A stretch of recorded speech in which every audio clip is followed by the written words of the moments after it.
30 years ago, during a brutal snowstorm in Fargo, North Dakota, a man named Mark Ellison left his home in the middle of the night and vanished without a trace, leaving behind an abandoned car in a parking lot and a strange receipt in the glove compartment. Authorities suspected his live-in girlfriend, who was also the last person to see Mark alive, was involved in the disappearance, but without a body and only scant clues to pursue, the investigation hit a dead end. However, through all those years, one former investigator never gave up, believing that the truth had never been completely buried under North Dakota's deep snow. Then one day, when the cold case investigation was reopened, they discovered a seemingly minor detail that everyone had overlooked.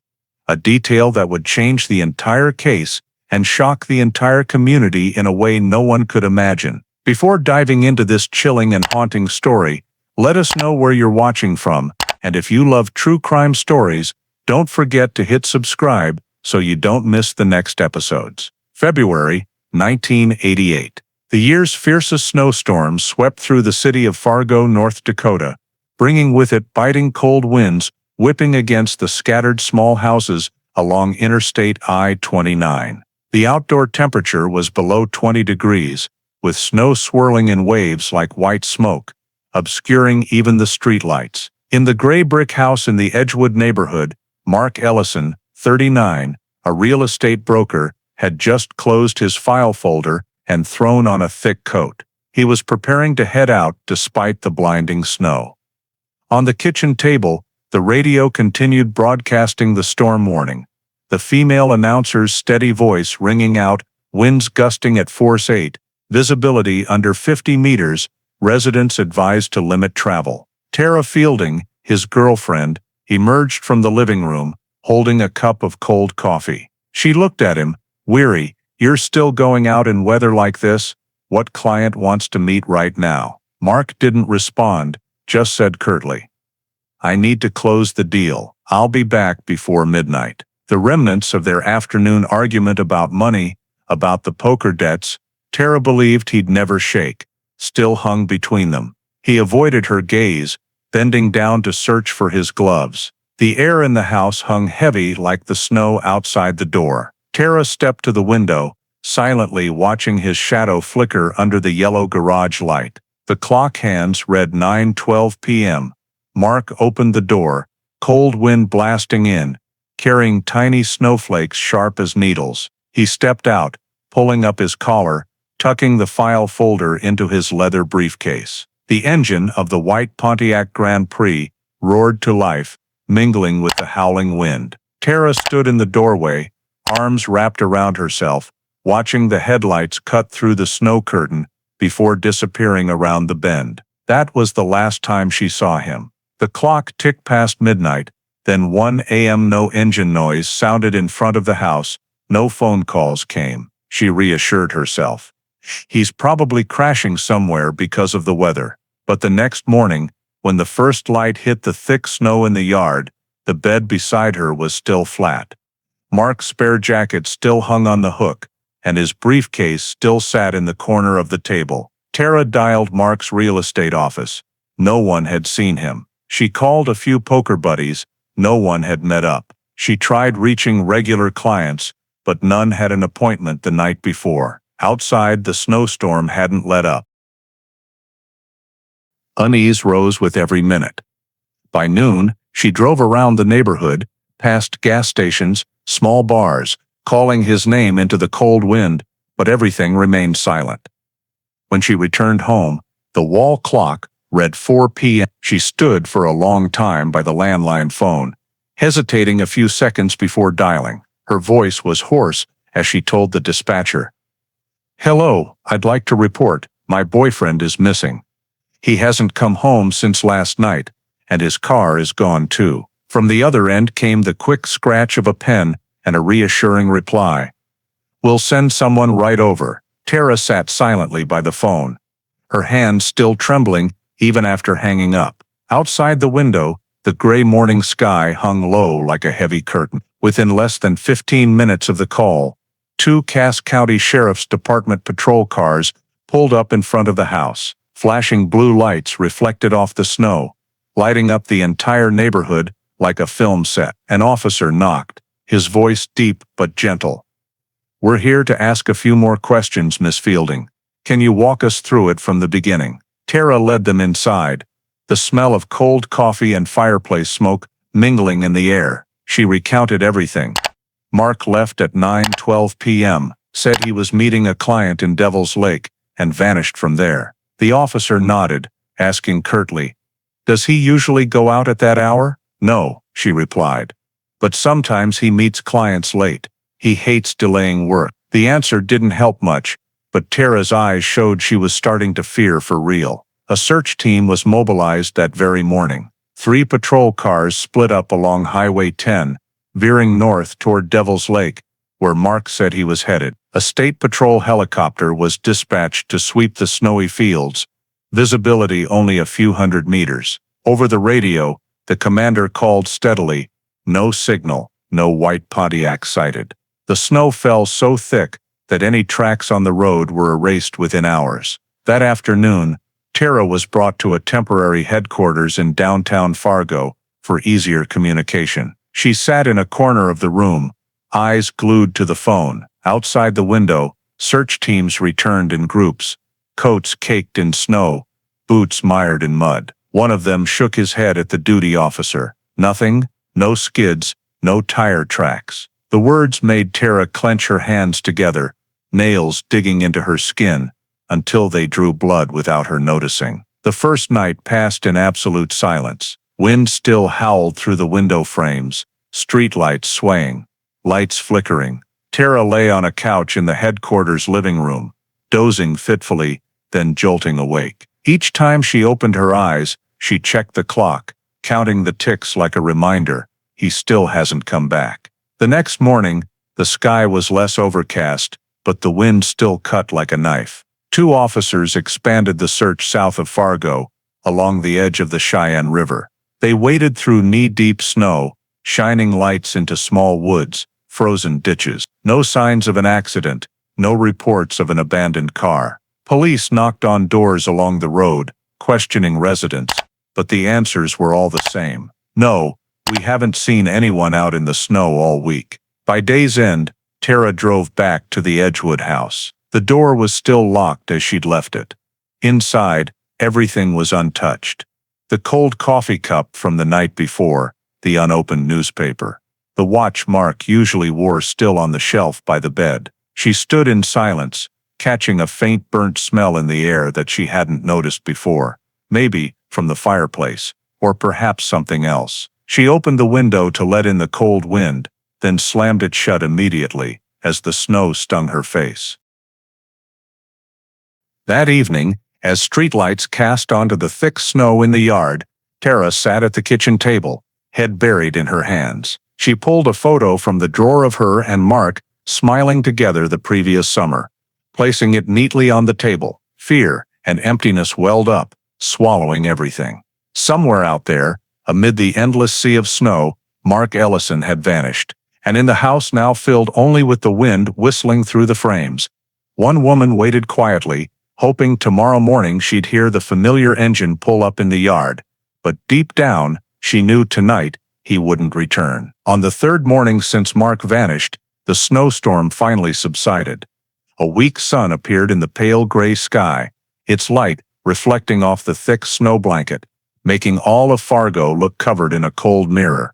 The wind had eased, but the chill still bit so sharply that breaths turned to thick white vapor. Tara woke after a nearly sleepless night. In the house, the emptiness was eerie.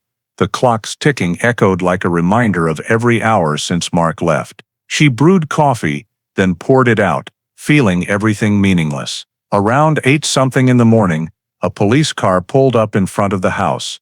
Lieutenant Larry Hallman stepped out, his face flushed red from the cold wind. He said curtly, "We just got a report of a Pontiac matching Mark's license plate.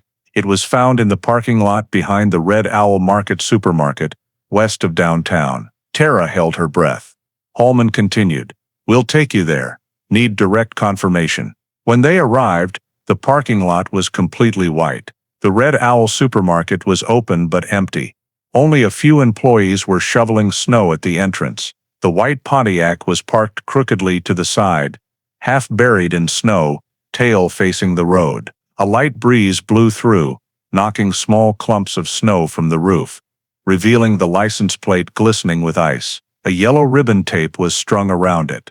Hallman and a forensics technician leaned close to the car door. It was locked, but the keys were still in the ignition. Inside, everything looked oddly tidy. No broken glass, no signs of a struggle, nothing stolen. Snow blanketed the hood, indicating the car had been there at least 2 days. Another officer carefully brushed snow from the windshield, shining a flashlight inside.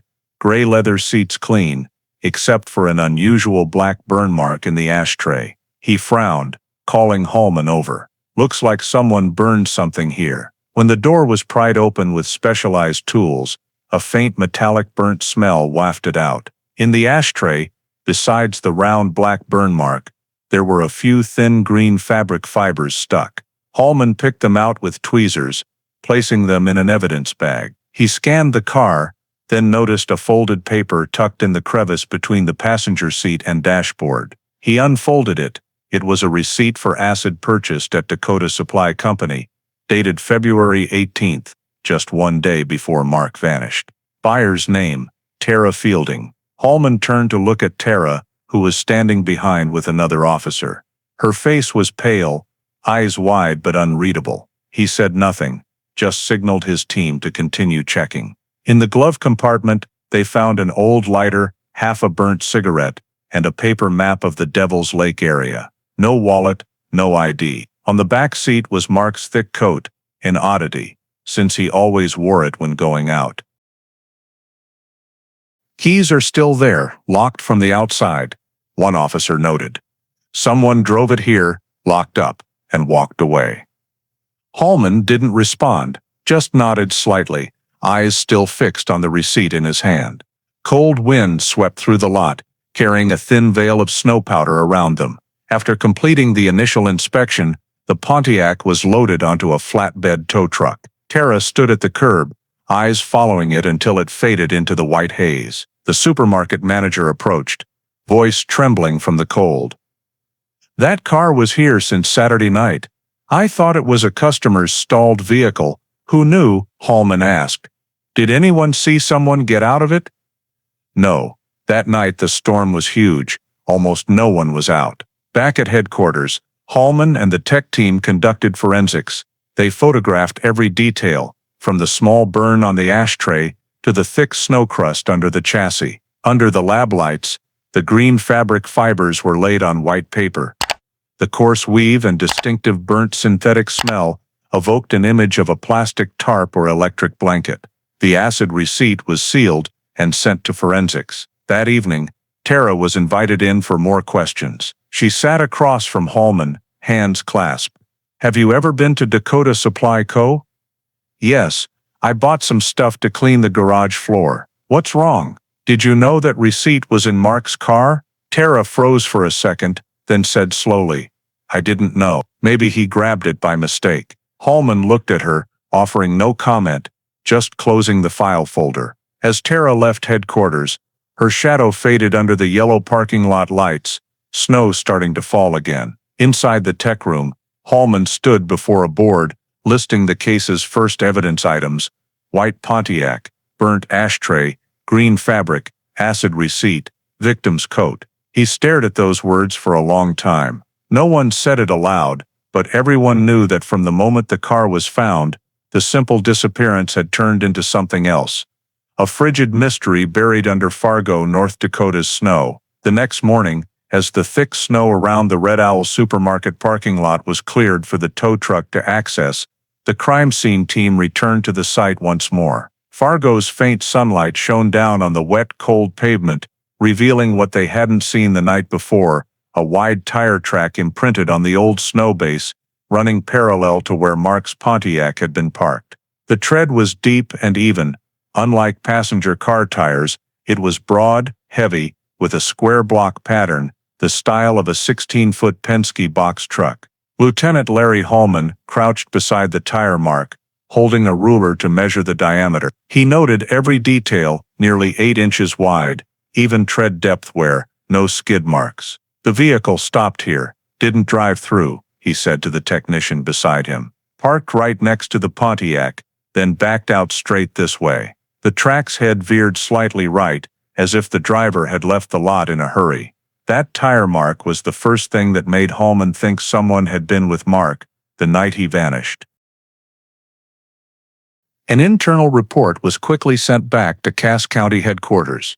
In the statewide rental logs, only a handful of Penske trucks were rented the week Mark disappeared. Holman requested the Fargo office of the company to provide all records for February 16, 1988.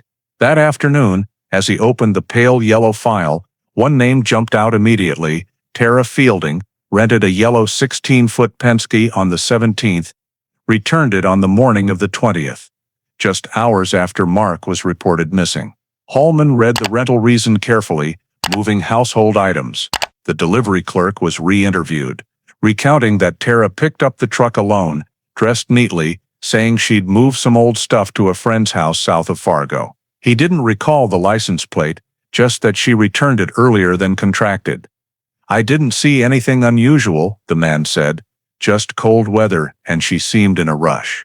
In the small interrogation room, Tara sat across from Holman as he placed the rental contract on the table. The neon lights reflected off the paper, bright enough that she had to squint. "You rented this Penske on February 17th? "Yes," she replied, voice soft. "I moved some things to an old storage unit." "Which storage?" She paused a moment, then said, "I don't remember the address. It was my friend's storage." Holman stared at her, silent. He flipped to the back page, pointing to the return section. "What time did you return it on the morning of the 20th? "Around 8, maybe earlier. I'm not sure." "That means just hours after you reported Mark missing." The air in the room thickened. Tara crossed her arms, eyes dropping to the table. Holman leaned in slightly. "You know, we found Penske tire tracks right next to Mark's car. Same type you rented." Tara looked up, face paling. "You think I drove that truck to the Red Owl lot?" I didn't know he was there." "So where was the truck that night of the 19th? "I was home. Maybe he borrowed it. I don't remember." Holman fell silent, jotting a few lines in his notebook, then closed it. He knew he couldn't press further. No body, no witnesses, everything just speculation. But in his mind, the pieces were starting to fit. The abandoned car, the acid receipt, the burnt green fabric, and now the truck Tara rented 2 days before Mark vanished. That evening, snow fell again, thin and quiet. Holman sat alone in his office, staring out the fogged window. He recalled previous disappearances he'd investigated. Most ended in dead ends, snow covering all traces. But this time, what gnawed at him was Tara's eerie calm. She didn't ask for search details, didn't show fear, just answered briefly and coldly, as ice. The next 2 days, the investigative team quietly tailed her, an unmarked police car parked at the corner of Edgewood Street, monitoring every move. Tara went to work as usual, home on time, contacting only a few friends. She didn't know the home phone was tapped for recording, and her bank account was being audited. No large transactions, no signs of flight, but nothing proving her innocence either. On the evening of February 22nd, Holman sat before a city map, marking all the places Tara had mentioned: home, office, friend's storage, Red Owl supermarket, Dakota supply store. When connected, they formed an arc around the South Industrial area, where old sewer systems drained into the Cheyenne River. He circled the zone, a cold hunch passing through. On the desk, the open Penske rental contract lay, the acid receipt clipped beside it, and a photo of the white Pontiac snapped in the snow-covered lot. Holman eyed each item, then said softly to his colleague, "I don't think this is a disappearance anymore." "She knows more than she's saying." Outside the window, streetlights reflected off the snow surface in a hazy glow. In the silence of Fargo's winter night, a truth began to take shape, fragile as breath, but cold and solid as ice. Tara Fielding, the woman who first reported the disappearance, had now become the prime suspect in the case. 2 days after the tire tracks were confirmed to match the Penske truck rented by Tara Fielding, Lieutenant Larry Hallman officially requested a search warrant for her home in the Edgewood neighborhood, south of Fargo. It was a foggy dawn, temperature still at -15 degrees Celsius, snow crusted thick around the entryway. As the patrol car pulled up, Tara was in the kitchen, still in her wool robe, holding a coffee cup. She opened the door at the knock, her face so composed that Hallman had to look closely for any hint of surprise. "We have a search warrant," he said, voice calm but firm. Tara nodded, no objection, just stepping aside. 3 officers and 2 forensics techs split off, some heading upstairs, others to the garage. The house was quiet, only the thud of boots on wooden floors. As Hallman entered the garage, the air shifted immediately. A sharp, sour chemical smell rose, not strong enough to sting the eyes, but distinct and unusual. Acid, he thought. The scent anyone with years in investigations could recognize instantly. The cement floor was mottled with dark patches, some spots like they'd just been scrubbed clean, surface rough and scratched. In the corner by the tool cabinet, there was a round black burn mark about 1/2 meter in diameter, spreading outward. Hallman crouched, lightly touching the edge with his pen tip, then sniffing, charred with a kerosene whiff. A technician called loudly, "Lieutenant, we've got this over here." He opened a wooden cabinet, pulling out what looked like a scorched electric blanket. The cord was tightly coiled, outer fabric turned yellowish-brown in spots, plastic fibers shrunken. Hallman eyed it for a few seconds, then signaled to bag it. "Seal it up, don't tear it more," he said. Tara stood in the garage doorway, arms crossed over her chest. She watched their every move without a hint of protest. When Hallman turned back, asking, "Can you explain this blanket?" "Just old junk," she replied, voice even and low. "It got scorched from a short circuit.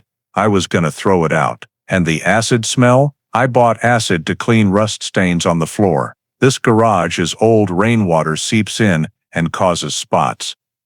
I was just cleaning." The answers were so smooth that Hallman couldn't pinpoint anything wrong right then, but her eyes, serene, unafraid, unperturbed, made him uneasy. He continued observing. Against the wall was a long drag mark, from the garage center out to the back door, faint but with light scratches still visible. He crouched, shining his flashlight, seeing cement grit abraded, forming parallel lines, enough to suggest something heavy had been dragged through here. Another officer opened the trash bin in the corner, pulling out a small plastic jug, labeled muriatic acid. The cap was off, with nearly half still inside. Hallman took it, examined it closely, then set it down on the table with the other evidence. The electric blanket, the acid jug, the cement sample, the burnt fabric scraps collected from the car. It all began to form a terrifyingly coherent chain. Tara remained utterly calm. When an officer read the evidence sealing protocol, she only asked curtly, "Do I need to sign?" "No, just confirm you know we're seizing these items." "Fine," she replied, then leaned against the wall, gazing out the snow-covered window. In the living room, Hallman looked around. The house was excessively tidy. No unnecessary items, no scattered personal papers, everything spotless, as if it had just been thoroughly cleaned. He noticed the vacuum cleaner still plugged in, with a fresh filter bag. Normal people don't do housework in the middle of a missing person search, he thought, unless they're trying to erase something. As the search team left, Tara saw them to the door, her face expressionless. Hallman paused on the doorstep, asking one last time, "Are you sure you don't remember anything about the night Mark left the house?" She looked at him, her eyes cold and deep as the iced-over lake outside. "I remember. He left. I stayed. That's it." On the drive back to headquarters, Hallman sat in the back seat, eyeing the evidence bag next to him.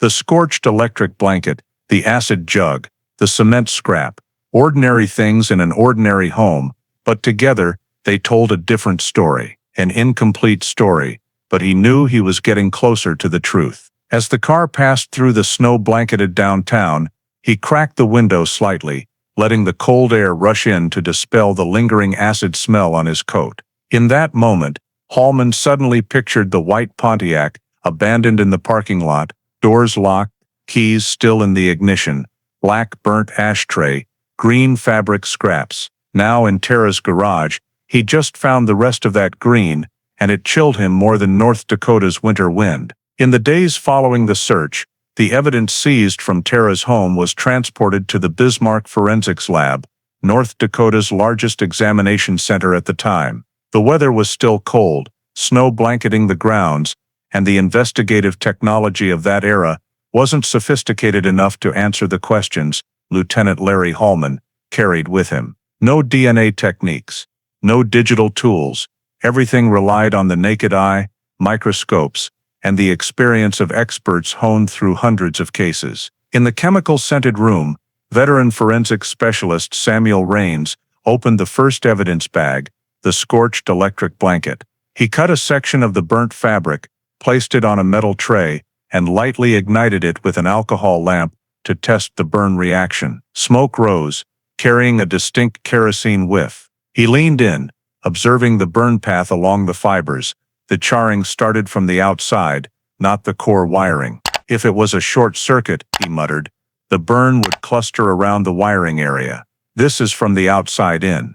Someone set it on fire. Nearby, two other technicians were analyzing the dark stains on the garage cement floor. They used a reactive powder to test for acid traces.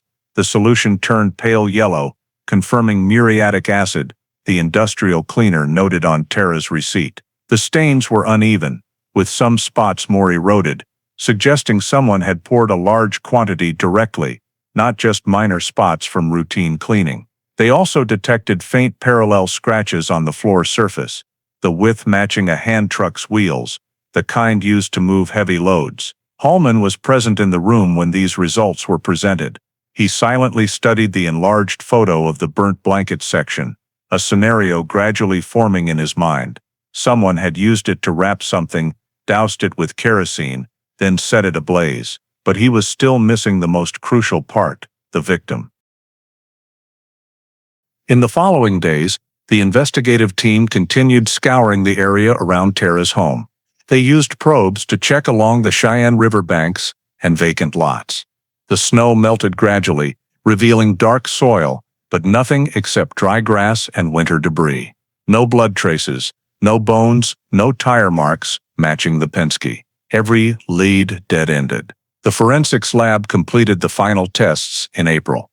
The results indicated kerosene traces on the electric blanket, acid matching the type Tara bought, and no biological traces found. No blood, no hair, no fabric fibers with DNA. 1988's technology wasn't advanced enough to extract samples from burnt or chemically treated items. Hallman knew that, but he still hoped for something else. A small oversight, a forgotten fingerprint, anything that could link Tara to Mark's disappearance. A week later, he returned to the Edgewood house one last time before handing it back to the owner. In the dim afternoon light, the garage stood empty, the acid smell now faint. Hallman paced around, eyeing the faded scratches on the floor, now covered with fresh waterproof paint. Everything was so clean it left nothing behind, as if no one had ever lived there. He stood in the empty space, listening to the wind whistle through the door cracks. In his mind, he recited every detail. Mark left the house at 9:12 p.m. Heavy snow falling. No one saw him again. The car was found locked, keys still inserted. Inside were the acid receipt and green burnt fabric, the same type found in Tara's garage. She rented a large truck 2 days prior, returned it hours after reporting him missing. But despite all pointing to one person, without a body, without signs of violence, the case lacked the decisive element to shift to a criminal investigation. Hallman returned to headquarters, staring at the board scrawled with names, locations, timelines. Red lines connected from Tara's house to the Red Owl supermarket, then arced south to the industrial area. It all stopped there, no endpoint. Summer 1988 arrived late. Snow melted, greenery returned, and with it came the silence of an unsolved disappearance. Cass County Police periodically called Tara for updates, but her answers never changed. "I don't know anything more." After 6 months with no new leads, the investigation gradually dropped down the priority list. In August, Hallman attended the final internal briefing on file hash 88214. He gazed out the window, where summer clouds drifted on the horizon. Fargo was now warm and peaceful, a far cry from the blizzard days when it all began. Inside him, a strange void lingered, like an unanswered question in the snow. As he left the room, the board marked "Missing Person" Mark Ellison was taken down. All that remained was a file box containing a few photos, the acid receipt, burnt fabric scraps, and the electric blanket. Those pieces of evidence, though meager, were carefully sealed and stored in archives. None of them knew that those seemingly useless items would lie dormant for nearly 30 years, waiting for a day when technology and time finally caught up to the truth. In 1989, winter came early again to North Dakota. Across the fields around Fargo, snow blanketed everything white, as if nothing had ever happened. In the Cass County Sheriff's Department basement archives, file boxes stacked high, hundreds of cases numbered and sealed meticulously. In the third row, right shelf, a cardboard box labeled hash 88214.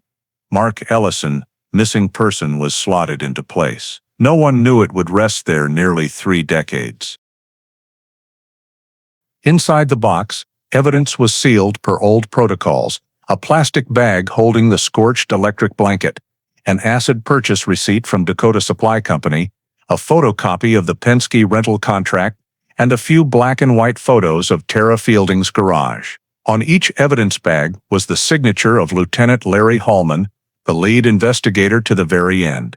He had insisted on preserving everything until we find answers, even though the file was officially closed with the dry notation, "Missing, presumed dead." Time passed, and Mark Ellison gradually became just a name in North Dakota's long list of missing persons. The press no longer mentioned him, and in Fargo, few remembered the case beyond family. Tara Fielding sold the Edgewood house in 1991, left the city, and moved to Minot, a quieter town farther north. She worked as an accountant for a small firm, avoiding contact with strangers, living reclusively in a second-floor apartment, unmarried, no close friends. To neighbors, she was the quiet, polite, punctual woman.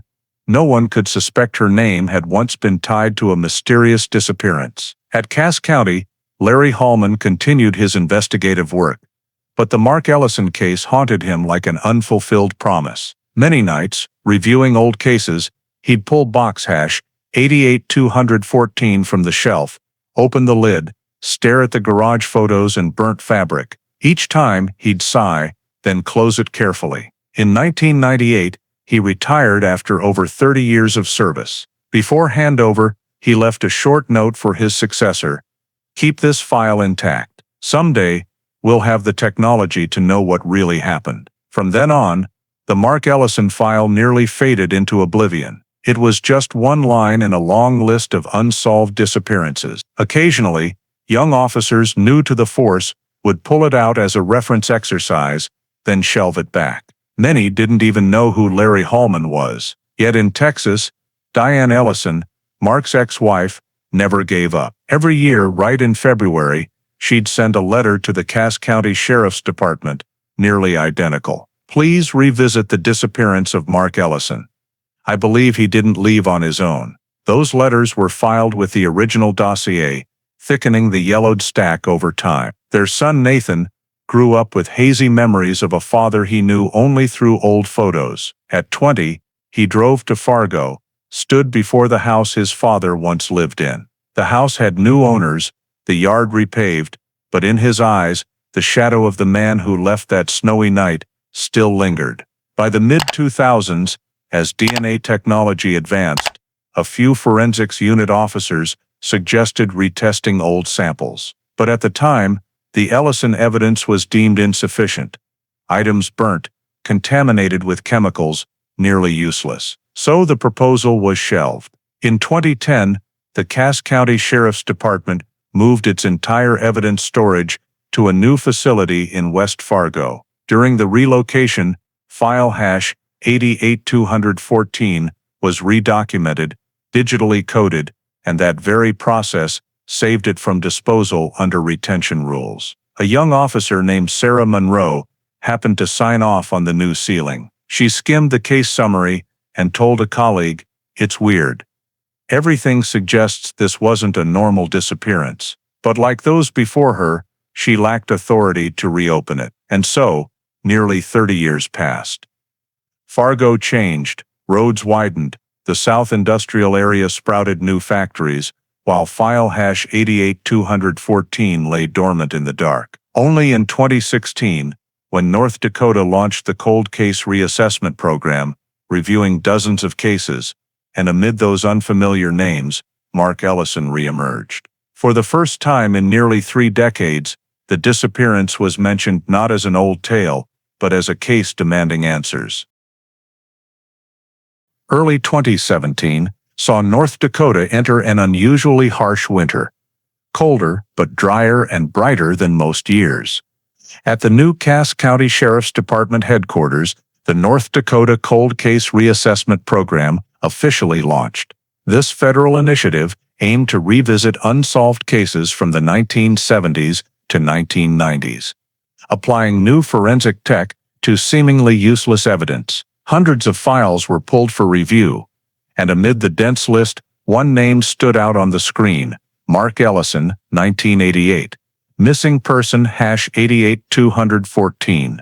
Young Lieutenant Sarah Monroe, then 32, was the first to thoroughly read the file. She'd signed the 2010 resealing memo and vaguely recalled the case: a man vanishing in a blizzard, car abandoned, no body, no blood evidence. As she flipped to the last page, handwritten blue ink text appeared: "Preserve everything. Someday technology will find the answers." Below it was the scrawled signature of Larry Hallman, the original lead investigator. Monroe stared at the name for a long time, then told her colleague, "We start here." They contacted Hallman, now 70, living reclusively in suburban Moorhead, Minnesota. When he got the call, he was silent for a few seconds, then said, "I thought I'd never hear the name Mark Ellison again." 3 days later, he was at Cass County headquarters, bringing his old leather-bound notebook from the 80s. The first page still bore the curt note: "No body, no justice." A new investigative team formed, Monroe as lead, Hallman as advisor, with 2 Grand Forks forensics techs and a Bismarck DNA analyst. Their first goal: re-examine all sealed evidence from storage. Opening box hash 88214 released a chill from the preserved vault. Inside, everything remained intact: the scorched electric blanket, acid receipt, green fabric scraps, cement sample, and Penske rental receipt. The samples went to the Grand Forks Forensics Center, equipped with modern DNA extraction gear capable of analyzing traces even if burnt or chemically tainted. In the sterile white lab, technician Dr. Elaine Porter carefully snipped a small edge from the electric blanket, where black charred fibers and melted plastic lingered. The sample was neutralized with a solution before loading into the gene sequencer. She said nothing, just watched the parameters emerge on the screen. Hallman and Monroe stood outside the observation room, through the clear glass. The old man crossed his arms, eyes still sharp as ever. "We're doing what I could only imagine 30 years ago," he said quietly. Monroe smiled. "If Mark's DNA is still there, this is the first step." 2 weeks later, preliminary results arrived. The 2-page report left the team silent for a long while. From the burnt fiber sample on the blanket's cord, the analyzer detected a low-level active Y chromosome signal, meaning male DNA could still be extracted. Dr. Porter noted concisely in the conclusion, "Viable DNA trace, likely from male victim." Monroe set the paper on the table, a chill running down her spine. For 30 years, the Mark Ellison case had existed only on paper. Now, for the first time, there was something real, a piece of evidence surviving time. Fire, acid. She turned to Hallman, who gazed out the window. He said nothing, just nodded faintly. In the dim winter afternoon light of Fargo, that weathered face briefly showed a relief Monroe had never seen. Hope after nearly 3 decades of waiting, As night fell, snow began falling again, slow and sparse. In the small conference room, Monroe marked the first line on the new case board. Step 1. Viable DNA. Proceed with sourcing. She looked up to see Hallman still by the window, watching the snowflakes drift outside. He murmured, almost to himself, "We're about to hear that man's voice for the first time in 30 years, mid-April 2017. As the last seasonal snow melted from the ground, Fargo entered its largest road repair phase in years. The Osgood Industrial Area Drainage System Upgrade Project, about 8 miles from the old Edgewood neighborhood, drew dozens of workers and machines. That morning, light winds, clear skies, the first excavator buckets began digging into the sodden earth. None of them knew that beneath that flat road surface lay a secret dormant nearly 30 years. Around 11 a.m., a worker named Greg Heston halted his machine when the blade hit something harder than dirt. He leaned down to check, figuring it might be metal or an old pipe.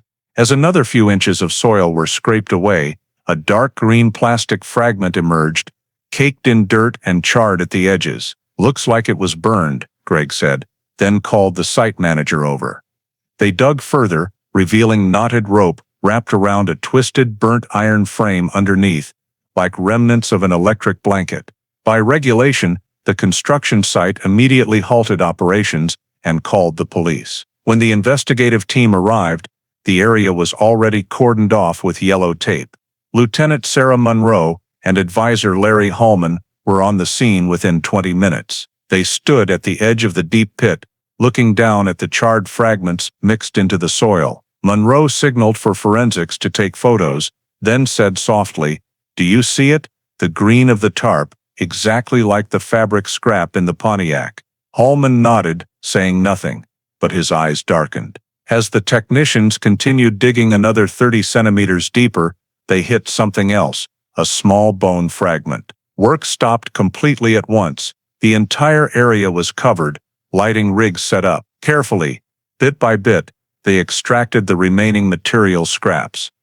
The scorched green tarp, heat-shrunken rope, the electric blanket's wiring frame, and then, amid the dry dirt, a human jaw fragment intact with 2 teeth-bearing metal braces. No one said it aloud, but everyone understood what they'd just found. The samples were rushed to the Grand Forks Forensics Center that same night. When she got the call, Dr. Elaine Porter, the one who'd extracted the burnt DNA trace from the electric blanket, could hardly believe her ears. She and her team worked through the night, washing off the dirt, cataloging every item. The charred plastic fragments were matched to the old electric blanket fabric, same fiber structure, same wiring type, same material manufactured in the late 1980s. The next morning, preliminary analysis results were sent to Monroe. The bone and tooth samples matched Mark Ellison's dental records on file at his Texas dentist's office. For absolute confirmation, they proceeded to compare DNA from the tooth pulp with a hair sample from his son Nathan, provided from the 1988 family file. The match was 99.98%. Mark Ellison had been found. Monroe held the results in her hand, her palm ice cold. She read each line, feeling a long silence flood her mind. For nearly 30 years, that man had been just a name in a missing person file, a half-real, half-fictional story under Fargo's thick snow. Now he was back, not as a missing victim, but as evidence of a real murder. When the news reached Hallman, he stood frozen for a very long time. The investigator from back then, the one who'd seen the burn marks, smelled the acid, but couldn't prove it, finally had his answer. "I knew," he said quietly. "I always knew something was buried under this city." The forensics experts continued cross-referencing more details, burn marks on the tarp and residual kerosene traces still present in the soil samples from the discovery area. Chemical analysis showed that kerosene had the same composition as the sample found in Tara's garage in 1988. The curvature of the blanket's wiring and the deformed iron frame also matched the images of the old seized electric blanket. When reconstructing a 3D model, Porter pointed to the screen.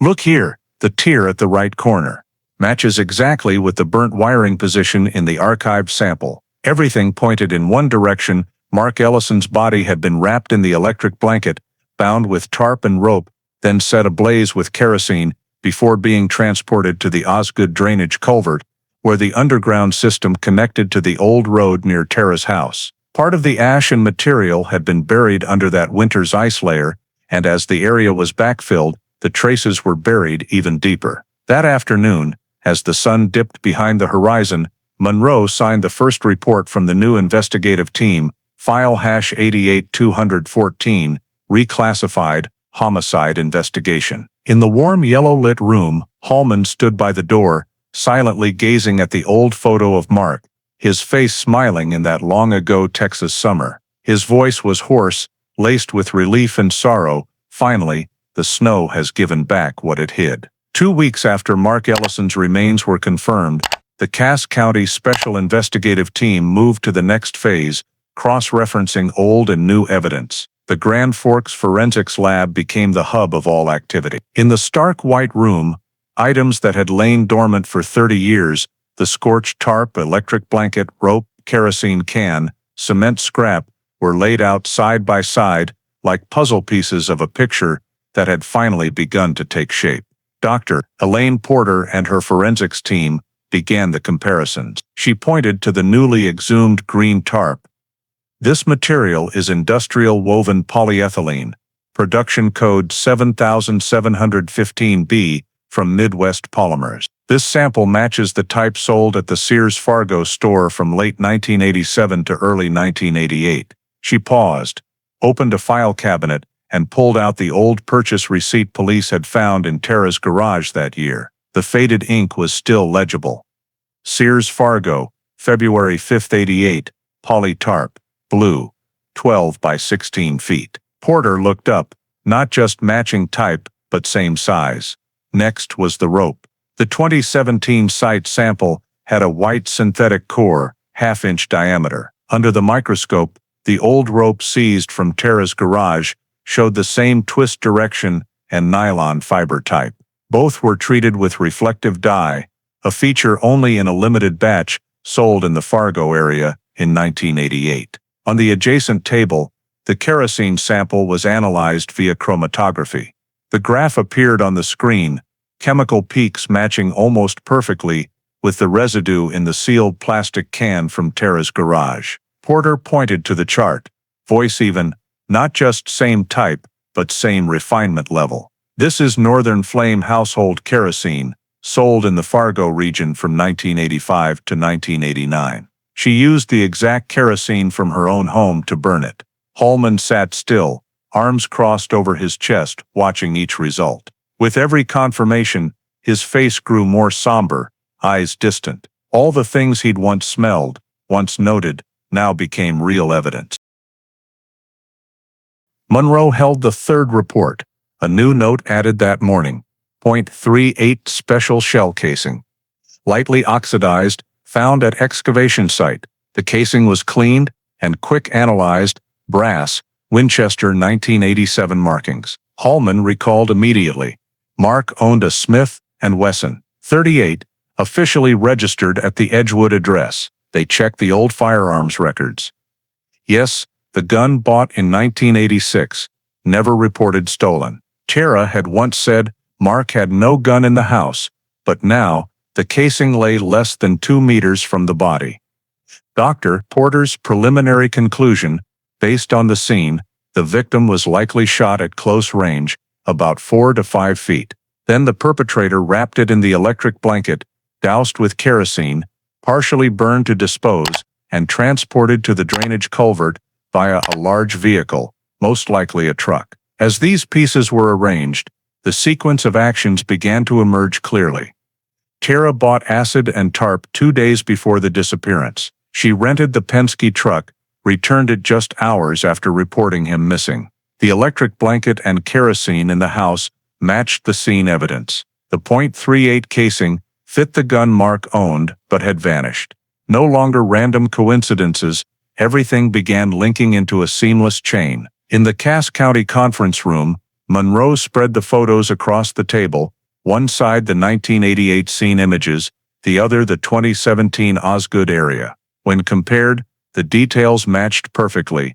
Burns on the blanket, green fiber color, rope twist pattern, kerosene spill marks. Hallman stared for a long time, then said softly, 30 years passed, the snow buried everything, but it also preserved the evidence from being erased. Monroe nodded, eyes alight. We have it all, means, motive, evidence, and now the body. She wrote in large letters on the whiteboard, each stroke firm, case hash 88214. Building probable cause below, she listed 5 items: truck, acid, tarp, rope, electric blanket. As they left the room, Hallman paused before the photo of Mark with his son, the one he'd carried in the file all those working years. He touched the frame lightly, voice gravelly. Finally, every piece is back in its place. That night, snow began falling again over Fargo, quiet and fine as dust. In the faint glow of streetlights, Monroe's car pulled away from headquarters, carrying the thick new file. In the last line, she'd added a small note, like the opening to the next chapter.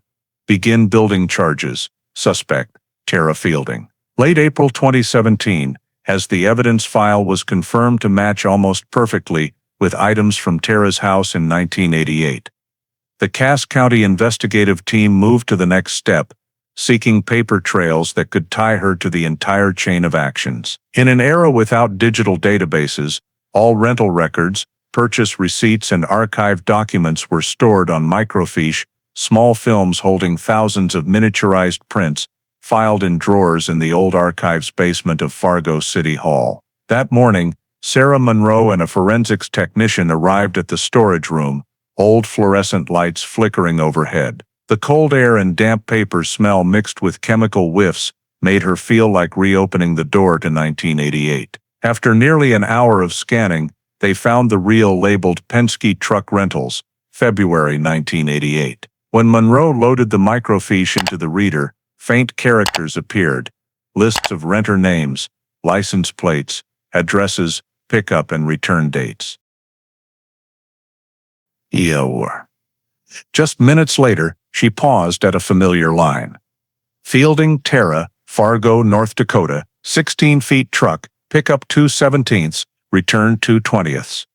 Below was a scrawled black ink signature, forceful strokes slanting right. Monroe printed an enlargement, then placed it beside Tara's 2017 signature from the summons interrogation form. The handwriting lab, compared via matching software, 98% match. Hallman eyed the result, nodding slowly. No doubt anymore. She was the only one who rented that truck right when Mark vanished. Perily. Another team re-examined the Dakota Supply Company receipt, the evidence once found in Mark's Pontiac. The original had yellowed, but the printed ink remained clear. Forensics used magnetic powder for latent print detection. Under UV light, curved ridges appeared distinctly on the paper edge. Modern databases allowed quick comparison to Tara's archived work fingerprints, perfect match. Monroe leaned back in her chair, staring at the small receipt under the light. The worthless scrap from 30 years ago now became the final thread binding Tara to the entire case. She murmured. She left her own fingerprints in the victim's car. To bolster further, Hallman tracked down an old witness from Dakota Supply in 1988. Walter Briggs, then in his early 30s, now nearly 65. He was doing maintenance at a Grand Forks building supply store. When asked, Briggs frowned for a moment, then said, "I remember a woman came for acid, young brown hair, heavy coat. I only recall because she asked a pretty odd question." He paused, straining to remember, then slowly, she asked, "Which kind cleans blood off cement?" I joke that if there's that much blood, she should call the cops. She laughed, said it was just an old rust stain. Hallman and Monroe exchanged looks, both knowing they'd just gotten a memory time couldn't erase. Briggs signed a new witness statement, confirming identification via Tara's old photo. In the dim light of the small coffee shop where they met, he added, "I never forgot her eyes, not like someone buying regular cleaner, cold and very focused." When Monroe returned to Cass County, the forensics team had also completed the final cross-match. The acid stains on the 1988 garage cement contained the same chemical ratio, same manufacturer, and same batch chain as the acid Tara bought that day. No doubt left about the source. That evening, in the small department conference room, white lights cast on the investigation board, crammed with photos and notes. Monroe pinned Tara's signature print to the upper right, beside the acid receipt, with fingerprints below the photo of witness Briggs. Hallman stood behind, hands in pockets, silently eyeing the seamless chain, truck, acid, tarp, rope, electric blanket, kerosene, body. She sat down, writing the final line in the preliminary report. All physical evidence and witnesses confirm preparation and disposal actions belonged to Tara Fielding. No one said anything more. The room held only the soft scratch of pen on paper and wind whistling through the window cracks. Near midnight, Monroe stepped out of headquarters, file thick in hand. Fargo's streetlights cast pale yellow on fresh snow, making the street glow misty. She looked up at the gray sky, where snowflakes fell slow and quiet, then murmured, "It's time now, Tara." The next morning at 6:45 a.m., Hallman placed the final investigative summary on the North Dakota State Prosecutor's desk. The bold print on the first page was what he'd waited 30 years for: request for arrest warrant, suspect Tara Fielding. On the morning of September 12, 2017, the city of Minnow was still half asleep when 3 unmarked cars quietly pulled up to the brown brick apartment building on 5th Avenue. No one in that small neighborhood knew that. Inside a second-floor unit, the woman who had once been the key witness in Mark Ellison's 1988 disappearance was preparing for an ordinary morning. Brewing coffee, turning on the radio, drawing the curtains to let in the faint North Dakota autumn light. At 7:02 a.m., as Tara Fielding just lifted her coffee cup, 3 sharp knocks sounded at the door. "Cass County Police, we have a search warrant." She froze for a second, then set the cup on the table. The door opened, flashlight beams sweeping the living room tidy to the point of chill. 2 officers entered, the third read the arrest warrant aloud. Tara heard every word clearly: suspected of second-degree murder in the Mark Ellison 1988 case. She closed her eyes, took a deep breath, then said softly, 30 years, and now you're back for that?" The small apartment was searched meticulously. In a wooden dresser drawer by the bed, amid accounting ledgers and old receipts, a dark leather-bound diary was found. The yellowed pages held Tara's handwriting clearly. Electric blanket, broken cord, replaced before winter. The entry said nothing explicit, but to the investigative team, it was like the final piece fitting the entire evidence chain. The scorched electric blanket, severed cord and body found wrapped in exactly that. Hallman, now with snow-white hair, was the one reading the arrest warrant. He looked at the woman before him, dark brown hair, eyes still composed as they were 30 years ago in that old interrogation room. "Tara Fielding, you're under arrest for second-degree murder," he said, voice gravelly and firm. She lifted her head, meeting his gaze, lips curling slightly. "I didn't kill anyone, Lieutenant. I told you that back in 1988. She didn't resist as they cuffed her, just glanced at the small photo on the table. A young man in an old suit, Mark Ellison, taken when they were still together. Her gaze softened for half a second, then hardened again. As she stepped outside, autumn wind slapped her face, tussling her hair. Neighbors began peeking through curtains, a few recognizing the quiet accountant who'd lived alone for years, now led away by police in the calm morning. News spread like wildfire. Local station KXMC Minnow aired a brief report at noon. After nearly 30 years, Cass County Police have arrested 57-year-old Tara Fielding on second-degree murder charges in the 1988 disappearance of Mark Ellison. The phrase "cold case solved" appeared in every evening broadcast.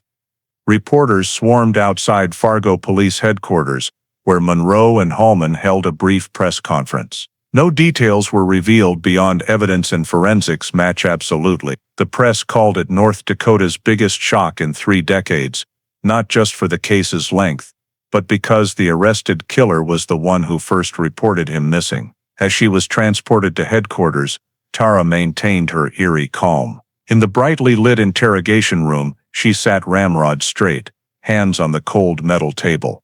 A young officer read her Miranda rights again. Holman, behind the one-way glass, didn't take his eyes off her face. He'd once thought that when this moment came, he'd feel satisfaction. But now, the emotion inside him was something bittersweet. 30 years ago, he'd believed her guilty, but also for 30 years, no evidence had been strong enough to charge her. Now, everything was different. "I didn't kill anyone," Tara said again, when Monroe asked about the acid receipt, the truck, and the electric blanket. Her voice was steady, unwavering. "You don't understand. I was just cleaning up." "Cleaning up what?" Tara looked down at the table, silent. Outside, light rain began to fall. Raindrops pattered against the window, leaving long streaks like the trail of time, dragging 30 years of guilt and silence. Monroe closed the file, looked up at Holman through the glass. He nodded faintly. At that moment, both understood. This investigation had finally reached the point of no return. That same evening, the Cass County Sheriff's Department issued an official statement: Tara Fielding charged with second-degree murder, held in Fargo pending trial. In the nightly news, footage of her led between two officers appeared across the state. A reporter read her denial like an open-ended close. "I didn't kill anyone." The words echoed, cold and ambiguous, mingling with the rain drumming on Fargo's rooftops that night, where finally, after 30 years, the past had been awakened. The morning after her arrest, Tara Fielding was brought to the second-floor interrogation room at Cass County Sheriff's Department, a small space with gray-painted walls glaring under fluorescent lights. On the table sat a bottle of spring water, a cup of cold coffee, and a thick file, the entire accumulation of evidence built over nearly 3 decades. Lieutenant Sarah Monroe sat across from her, while behind the one-way glass, Larry Holman watched silently. He'd waited for this moment half his life. "Tara," Monroe began, her voice calm. "We've shown you everything. The tarp, the rope, the electric blanket, the kerosene traces, the acid receipt, the fingerprints. The DNA on the blanket's cord matches Mark Ellison. Do you have anything to say?" Tara remained silent. She leaned back in her chair, hands clasped together, eyes fixed on the glass, reflecting her own face. 6 hours passed, filled only with the scratch of pens and the echo of the clock ticking in the sealed room. Each time Monroe mentioned a new piece of evidence, Tara merely blinked slightly, showing no reaction. She drank water, took a deep breath, then sank back into silence. As the afternoon wore on, Holman entered and sat across from her. He brought no file, just the old photo. Mark smiling, standing next to Tara on a summer picnic outing in 1987. He placed the photo on the table, his voice hoarse and weary. "Do you remember him?" Tara's gaze flickered. She stared at the photo for a long time, lips pressed tight. Holman continued. 30 years, and I always believed you knew where he was, and now we have proof you were there." Tara sighed, speaking softly, her voice choked. "You don't understand. He had changed. He wasn't the man I once loved anymore." "How had he changed?" Monroe interjected, her tone softer than usual. "He lost control, drinking, gambling, lying, and then hitting me." She paused, hands clenching tightly, nails digging into her skin. "That night, he came home drunk, raging because I'd threatened to leave. He grabbed me, shoved me against the wall, said he wouldn't let me go. I just reacted." Holman didn't interrupt. He let her speak, each word emerging into the thick air of the room. "I reached for the gun in the safe, just to make him back off," Tara continued, her voice trembling. "But he came at me. I don't remember clearly anymore, just heard the shot. One shot, then silence. The room fell into a long hush. Monroe looked straight at her. "Are you saying you shot him in self-defense?" Tara nodded, tears welling up but quickly wiped away with the back of her hand. "I was scared. I didn't know what to do. I thought if I called the police, they wouldn't believe me. He was loved by everyone, and me, I was just the live-in girlfriend. Hallman gently pushed the file forward, opening to the photo of the scorched tarp, rope, and electric blanket. And after that? What did you do with him, Tara? She looked down, lips moving soundlessly. Monroe spoke slowly, as if slicing each word. You can say it now. It's all over. A minute passed, then two. Finally, Tara spoke softly, her voice breaking. I took care of it. I couldn't let anyone find him. Take care of it? Monroe repeated. He was lying there, and I didn't know what to do. I got the electric blanket, wrapped him up, dragged him to the garage. There was kerosene. I thought, if I burned it, it would disappear. She looked up, eyes vacant. But it didn't burn completely, so I took him away. Hallman frowned, struggling to stay calm. How did you take him? The truck, Tara replied, her voice almost a whisper. The Penske I rented. I got him onto a dolly, loaded him into the back. That night, no one was on the roads. The snow covered everything. No one saw a thing. Monroe asked. Then where did you take him? Tara looked down at the table, shoulders hunching, as if bearing an immense weight. Her voice was hoarse, choked, but chillingly clear. Under the old storm drain. South of the Osgood industrial area. There's a gap in the disused drainage pipe. No one uses it anymore. I thought no one would ever find him. The room plunged into silence. Outside the glass, officers halted all activity, leaving only the hum of the ventilation fan. Hallman sat still, looking at the woman before him, composed, exhausted, and as if she'd just unburdened a weight carried for 30 years. Why, Tara? He asked quietly. Why not say something sooner? She gave a faint, joyless smile. Because he deserved better than me, and because I was scared. When he lay there, I knew if I spoke up, no one would believe me. So I chose silence. Monroe eased her chair back and stood. She gathered the file, her voice firm. Now we believe you, and we know where you left him. As Tara was led from the room, Hallman remained seated. He stared down at the old photo, hand trembling slightly. Finally, he murmured, as if to himself. She was right about one thing. The snow hid it too long. But nothing stays hidden forever. Outside, the sun was setting, casting orange light through the tinted glass. After 30 years, the answer he'd once sought was finally his, and it was colder, more stark than anything he'd imagined. The afternoon after nearly 20 straight hours of interrogation, Tara Fielding agreed to cooperate and lead police to the spot where she'd claimed to have disposed of Mark Ellison's body. A small convoy left Cass County headquarters, heading along Highway 52 toward the Osgood industrial area on Fargo's outskirts. The same place where just months earlier, construction workers had unwittingly unearthed the first scorched material fragments. Autumn winds swept across the dry golden fields, the sky thick with gray clouds. Tara sat in the back seat, hands lightly cuffed in front. She said nothing the entire long drive, just stared out the window, eyes distant. In the driver's seat, Decaus, Sarah Monroe occasionally glanced in the rearview mirror, while Larry Hallman sat beside Tara, silent as if unwilling to break the fragile void. He'd driven this road hundreds of times, but never with the heaviness he felt today. When the vehicle stopped at the end of the cracked concrete road, where the construction site had been cordoned off after the excavation, Tara spoke softly. Back there, under the old drain section, near the tree line, she pointed to an area blending into dry grass and a weathered concrete drainage pipe nearly buried in earth. Police cleared the path ahead, Hallman and Monroe guiding her along. They halted before a round culvert mouth, nearly a meter wide, the exact spot where the construction team had discovered the tarp, rope, and bone fragments. Tara stood motionless for a long while, wind whistling her hair wildly.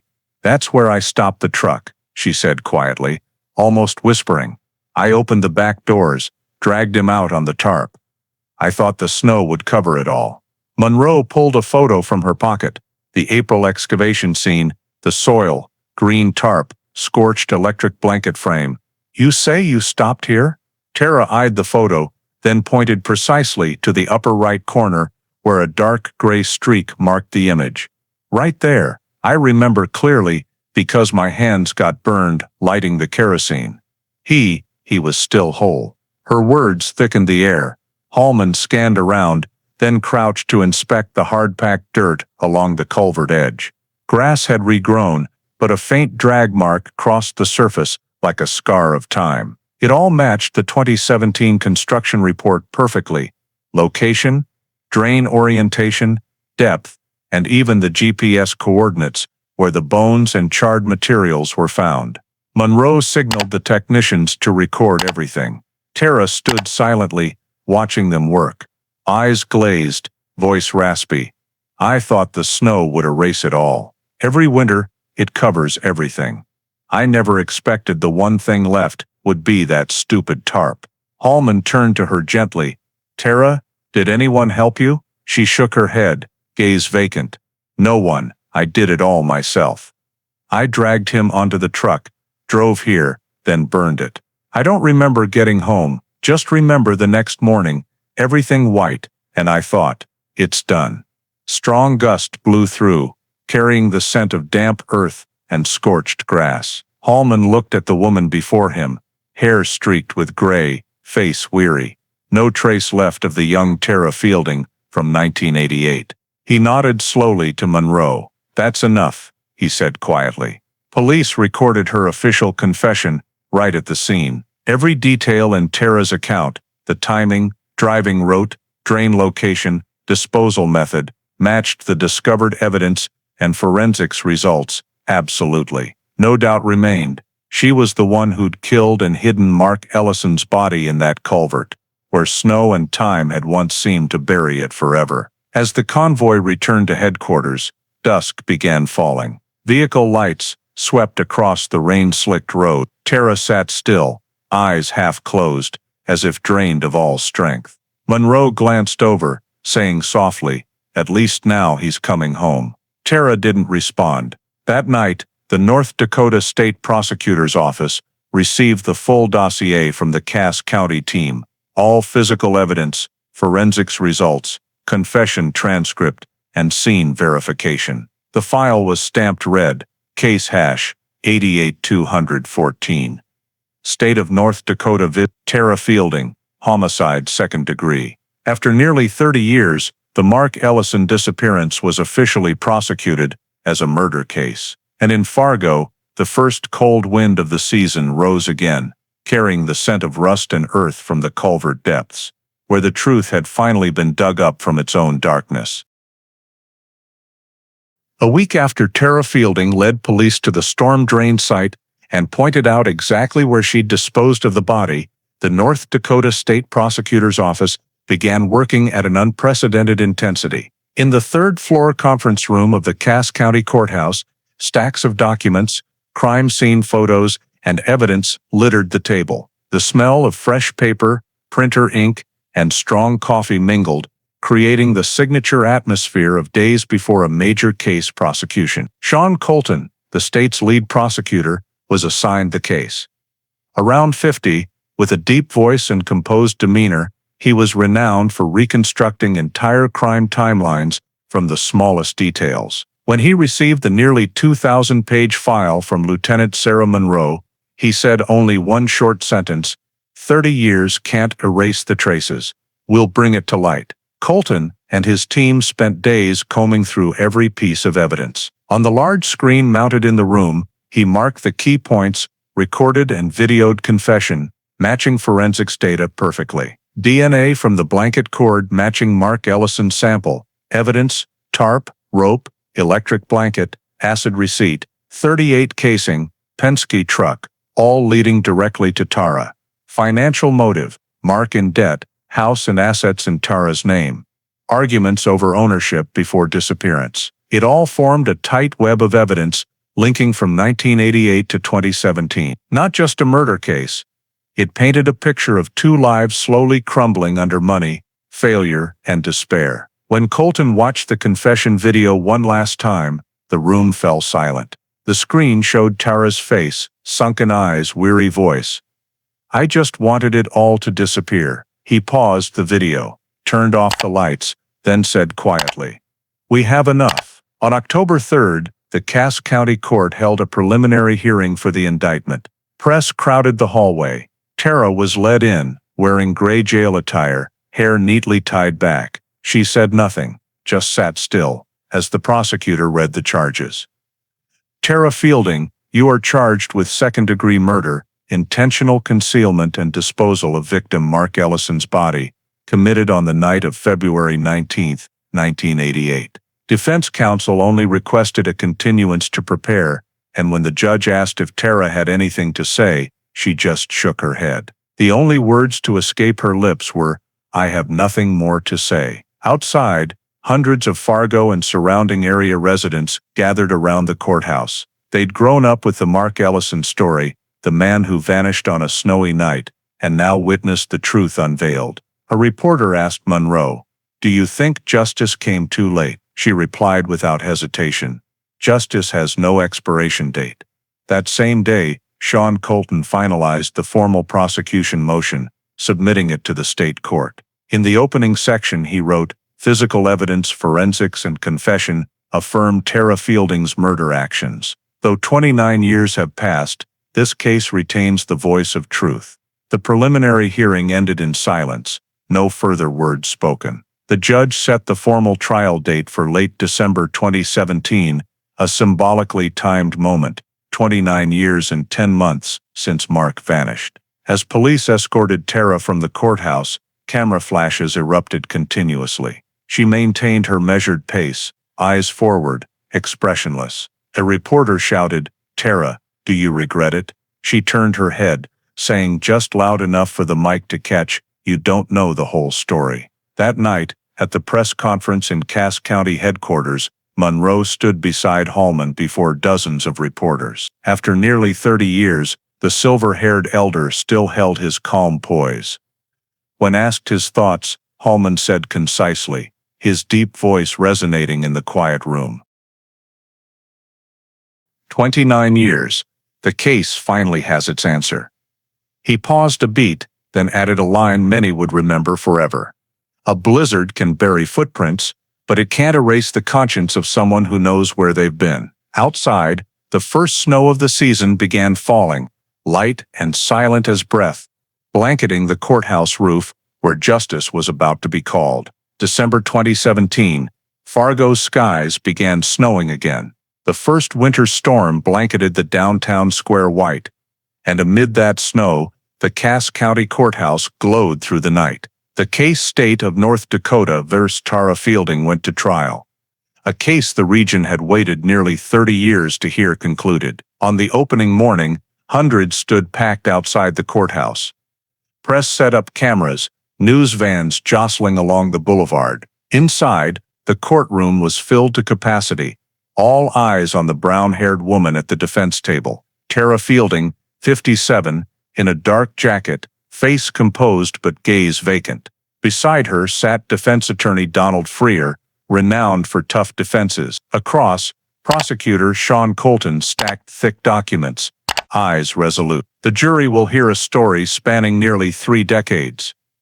Colton opened his statement. A man disappears, a woman stays silent, and thick snow seems to hide everything. But justice, like Fargo's spring, always returns. He reconstructed the entire crime sequence per the investigation, from the night of February 19, 1988, when Mark Ellison left home in the blizzard, to his Pontiac found in the Red Owl lot, and finally, the body discovered in the Osgood Culvert nearly 30 years later. Each piece of evidence flashed on the screen: scorched green tarp, electric blanket, rope, .38 casing, acid receipt, Penske, truck, matching DNA, and Tara's confession video at Cass County headquarters. Colton's voice was low and deliberate, each word like a nail driven into the air. She didn't just kill, she planned, disposed of the body, then lived 30 years as if nothing happened. She thought the snow would erase it all, but snow knows how to melt. For the defense, attorney Donald Freer objected vehemently. He stood, addressing the jury, voice firm. "You won't hear from a single eyewitness to the shooting, no blood, no pristine crime scene, just circumstantial evidence, and a coerced confession after 6 hours of interrogation. Financial motive? No. Miss Fielding gained nothing. She was a victim of an abusive relationship, pushed to the brink. Freer focused on Tara's claim of just self-defense, arguing the incident occurred in panic, without intent to kill. He claimed the confession was a surrender from exhaustion after prolonged pressure. If she truly planned it, he said, why leave the acid receipt, fingerprints, and every incriminating trace? No one is clever enough to hide a body thoroughly, yet stupid enough to leave all the evidence. Yet the prosecution was overprepared. On day 4, Dr. Elaine Porter, the Grand Forks forensics expert, took the stand. She presented calmly, each detail silencing the courtroom. Mark Ellison's DNA found on the blanket cord. Kerosene traces at Tara's garage and Osgood's scene matching perfectly. Point 3. 8 casing matching the type of gun Mark owned. The gun never found. Time of death, per bone and carbon tissue analysis, matching the night of February 19, 1988. A reenactment video of the crime scene was played, showing the process of the perpetrator wrapping the body, partially burning it with kerosene, then transporting it by Penske truck to the drainage culvert. The images made many in the courtroom shudder. On the 7th day, Prosecutor Colton concluded his case with a short statement. Evidence doesn't lie, and Miss Fielding's silence for 30 years was her greatest confession. Tara sat still, eyes sunken, face no longer proud. Sometimes she looked down at the floor, sometimes toward the window where snowlight reflected, but she said absolutely nothing. When given the chance for a final statement, she only said, I never wanted him to die. But everyone just wants a guilty party. The trial lasted exactly 2 weeks. Dozens of witnesses, experts, and technicians took the stand. The tapes, photos, samples, testimonies, all gradually wove into a complete story, with no gaps left. On the 13th day, the judge instructed the jury to retire for deliberations. After just 4 hours of discussion, they returned to the courtroom. The entire gallery held its breath. The clerk stood and read the verdict. We, the jury of Cass County, having considered all the evidence, find the defendant Tara Fielding guilty of the charge of second-degree murder. Tara closed her eyes, saying nothing. Attorney Freer placed a hand on her shoulder, but she gently brushed it off. Camera flashes erupted continuously as the judge pronounced a sentence of 40 years in prison. Prosecutor Colton merely bowed his head, offering no words of victory. Outside, snow continued falling, blanketing the courthouse steps white. Hallman stood amid the crowd, looking skyward, his breath turning to cold vapor. Beside him, Monroe whispered, 30 years, and finally, justice has a name. He nodded faintly, replying in a low, gravelly voice, nothing is forgotten, we just haven't been patient enough to wait for the snow to melt. In January 2018, with snow still blanketing the Cheyenne River, the Cass County Sheriff's Department held a special press conference, not to discuss the verdict, but to release the technical report on cracking the Mark Ellison case, a document that would become the standard model for the entire state of North Dakota in handling cold cases. The conference room blazed with lights, filled with reporters, investigators, and police academy students. On the large projector screen, the words appeared, 29 years, evidence never sleeps. Lieutenant Sarah Monroe opened with a low, decisive voice. We want to share not just about justice served, she said, but about how seemingly dead evidence was revived through persistence and science. She projected images of each piece of evidence on the screen: the scorched green tarp, electric blanket, rope, kerosene can, receipt, and finally, the .38 casing. Each item had its own storage code, sealed since 1988. Monroe explained that over the decades, those items had been preserved in a dry, cold, light-free environment, per new criminal storage protocols implemented in the late 90s. Without that process, she said, the residual burnt DNA in the blanket's cord fibers would have been completely destroyed. But this random preservation saved the case. Next, Dr. Elaine Porter, head of the Grand Forks forensics team, detailed the burnt DNA recovery technique, a pioneering method at the time. She explained that DNA in burned or acid-contaminated materials often degrades, but some molecules can survive in the core of electrical cords or synthetic plastic fibers, where temperatures drop sharply when the fire goes out. They used gene recovery enzymes combined with capillary electrophoresis filtration to isolate intact portions, then amplified them via the new PCR method. We couldn't recover the full chain, but the Y chromosome portion was enough to determine the victim's gender and match his son, Porter said. Her hand lightly touching the slide showing the DNA graph. The next section was presented by the digital forensics team. A specialist outlined the microfiche recovery process, the tool that had helped retrieve the original 1988 Penske rental receipt and acid invoice.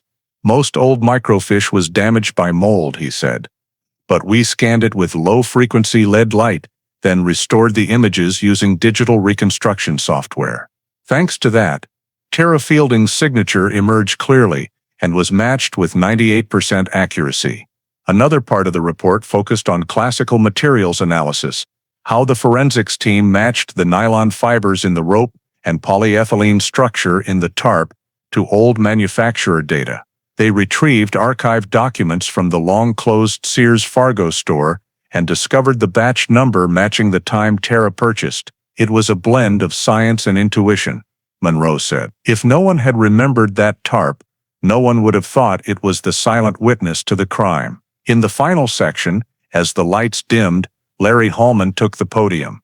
He stood silent for a few seconds, scanning the room. 30 years earlier, he'd sat in a dark room with similar evidence, but lacking the tools to crack it. Now, technology had done what his faith had carried for half a lifetime. His voice was hoarse but steady. Technology changes, but persistence is what cracks the case. Machines can read what the human eye can't see, but only people, those who refuse to forget, can bring justice back. The entire room rose in applause. In the front row, Monroe bowed her head, feeling a heat in the corners of her eyes. Behind, on the large screen, the 2017 crime scene image replayed, the Osgood culvert, excavated earth, scorched tarp. Below, white text faded in slowly. Case hash 88214, the Mark Ellison investigation. The case didn't just close in the legal files. It opened a new chapter in North Dakota criminal investigation. Police academies and training centers incorporated the Mark Ellison case as a standard case study for the Cold Case Forensic Reconstruction Program. And in Fargo, in the archives room wall, box hash 88214 was placed in a special glass case with a small plaque engraved with the line. Hallman had written in 1988, "No body, no justice." Now, it was supplemented with another line, added by Monroe after the press conference. "With persistence, there will be answers." The sentence for Tara Fielding closed one case but unleashed ripples across the entire state of North Dakota. In Fargo and Cass County, where people once thought they knew every face in their small community, everyone fell silent upon realizing the woman they'd still see at the supermarket, the one who'd once done accounting for a local office, had lived among them for 30 years, carrying the secret of a body buried under the city. In the days after the trial, newspapers and TV flooded with coverage. Major papers headlined, 1988, case cracked after 29 years. Fargo's Snow Can't Hide Sin Forever, ex-lover, killer, the chilling truth beneath the ice. State TV replayed the entire investigation journey, from the snowy morning of 1988 to the day the old file box was reopened. Thousands watched as if witnessing the history of their own land being turned upside down. On local forums, residents still spoke of Tara with a mix of pity and outrage. A Mennonite neighbor told a reporter, "She was so kind, always greeted me every morning. I can't believe she did that." Another wrote, We live too close to secrets we never knew. Fargo, a once quiet city, suddenly became the nation's focal point. Meanwhile, Mark Ellison's family quietly returned to North Dakota. At the end of February 2018, exactly 30 years since his disappearance, they held a small memorial ceremony at the Osgood industrial area, right at the former old culvert mouth. The day was cold but clear, snow mostly melted, revealing freshly leveled earth patches. A small bronze plaque was erected, engraved with "In memory of Mark Ellison, 1949-1988. Justice never melts." Nathan, Mark's son, now 36, stood silently by the plaque for a very long time. He placed a bouquet of white daisies there, then said softly, voice choked, "I always thought Dad was just lost. Now I know. He was just waiting for someone to find him." After the memorial, Fargo area residents began visiting the spot more often. At first, just a few curious ones, then gradually, an annual habit. Every February, amid the first cold winds, someone would place on that small patch of ground a bunch of flowers, a candle, or a slip of paper with a prayer. No one was asked, no one organized. It was just the community reminding itself that sometimes truth needs more time than a lifetime to be revealed. At the Cass County Sheriff's Department, box #88214 was displayed in a glass case, beside Mark's photo and the once clue items: scorched tarp scrap, rope, electric blanket, fabric piece. Visitors often paused to read Lieutenant Hallman's note, re-engraved on a small plaque. Technology changes, but persistence is what cracks the case. As winter returned, the city blanketed in snow, as in years past, but no longer silent as before. People said that since the case ended, Fargo had changed, more alert, more cautious, and sometimes a bit more somber. And then, in the documentary film aired statewide at year's end, the narrator's voice rang out amid frames of endless white snow, concluding the nearly 3-decade story. 30 years of silence, then winter finally melted, along with the secret it hid. In American life today, the North Dakota 1988 story reminds us that justice often arrives through two intertwined elements: technology and human persistence. The case was unraveled, not by magic, but by very everyday things you might encounter daily. A forgotten acid receipt in a car, a Penske rental receipt stored on microfiche, a green tarp, and scorched electric blanket, followed by DNA tech extracted from burnt material. Practical lesson: keep records and receipts, even phone photos, because they create a digital trail to protect yourself when needed, from civil disputes to personal safety. Second, the story exposes how intimate violence can hide deeply in everyone knows everyone communities. If you or someone you know shows signs of control, threats, don't wait for the snow to melt. Report to police, request a welfare check, seek a protection order, and contact the Domestic Violence Hotline. National Domestic Violence Hotline, 1-800-799-7233 or 988, if in crisis. Third, gun safety is American reality. Lock safes, separate ammo, because in this case, the .38 casing was the tragic key and the evidence. Fourth, communities have long memories. The clerk remembered the blood-off cement question, fitting the final piece. Observe, note the unusual, and report. It's not nosy, it's civic duty. Finally, as Hallman said, technology changes, but persistence cracks the case. In today's data-filled digital life, you need even more persistence to preserve, speak up, and cling to the truth to the end. Thank you for following the story to the end, where justice was finally found after 30 years, buried under Fargo's cold snow. If you love cases uncovered from the shadows like this, hit subscribe to the channel and see you in the next video in the American True Crime series.